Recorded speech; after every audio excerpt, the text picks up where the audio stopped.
Salut! J'ai remplacé les roulements du bras oscillant. Maintenant, je vais vous parler de la procédure pour bloquer le boulon du bras oscillant. Donc vous devez mesurer l'écart qui sépare le bras oscillant de chaque côté par rapport au quart. Moi j'utilise un vernier, vous pouvez utiliser des cales d'épaisseur, c'est pareil aussi. Donc là on mesure l'épaisseur et on doit retrouver la même épaisseur de l'autre côté. Voilà. Donc là elle est bonne, moi j'ai déjà réglé ça, hein. Vous réglez ça délicatement.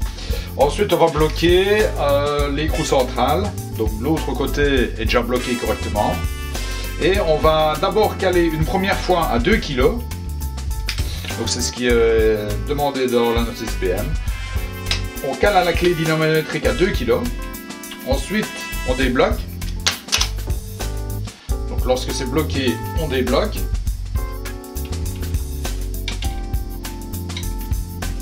Voilà. On règle à 1 kg, 10 Nm. Voilà. Et de nouveau, on va rebloquer l'axe du bras oscillant à 1 kg.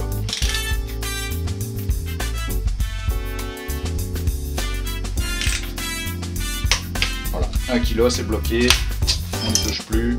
Donc moi j'utilise l'écrou, le cale-écrou qui est livré dans l'outillage de bord, il est pratique. Et on maintient, allez on vérifie comme ça. On va bloquer l'écrou central maintenant. Moi je le bloque au marteau, il y a pas. En maintenant avec une clé à laine donc l'écrou. Voilà, là c'est bloqué, il ne pourra plus. Terminé, c'est réglé. Donc pour mettre de la graisse, soit vous mettez votre pompe à graisse. Moi j'ai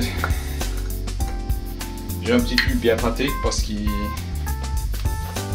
se met directement dans le passage. Donc on va maintenir la pression.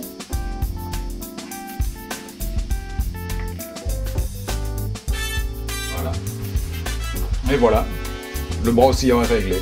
Voilà, donc on a bloqué le vilebrequin en position arrière, de telle manière à ce que les bagues de frottement qui se trouvent ici et de l'autre côté du carter, à l'intérieur du moteur, il y a également une bague de frottement qui ne peut absolument pas bouger. Par exemple, un mousse, moi j'ai utilisé voilà, un mousse qui va se coincer quand on va remettre le carter.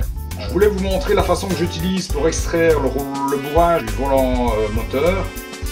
J'ai foré un petit trou dans la portée du bourrage. J'y ai inséré une vis métrique 4 avec une longueur de plus ou moins 5 cm. Et je vais utiliser une pince multicran pour faire levier sur cette vis en appuyant sur le carter. En faisant levier, hop, on va simplement extraire facilement le bourrage du volant moteur. Voilà, vous voyez. Donc là ça sort tout seul, il ne faut surtout pas insérer d'outils là-dedans, ça va abîmer la bague de portée. Pour insérer le nouveau bourrage c'est facile, on va utiliser un gros maillet, un petit maillet et une cale en bois. Moi je me positionne sur le dessus pour faire rentrer délicatement le bourrage d'un côté.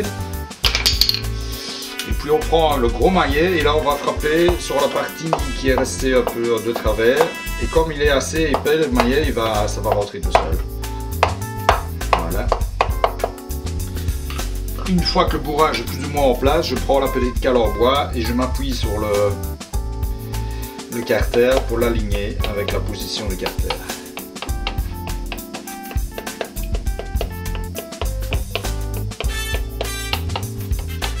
Voilà.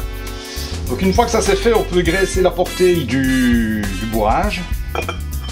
Une chose très importante, il faut absolument dégraisser et déhuiler avec du thinner la portée des vis du volant moteur. La portée ici doit être absolument dégraissée, ainsi que la partie du vilebrequin. Il ne doit y avoir absolument aucune présence d'huile. Donc les vis du vilebrequin doivent être dégraissées et remplacées. Ce sont de nouvelles vis à chaque démontage. Donc on en profite également pour remettre de la couleur blanche sur tous les repères. Voilà, donc on a mis les 5 vis en place, le volant est bien calé dans le fond de son rangement. Donc maintenant on va bloquer les écrous. On a bloqué, moi j'ai bloqué le volant grâce à un levier dans le fond du carter. Et on va bloquer les écrous à, et voilà, 100 Newton.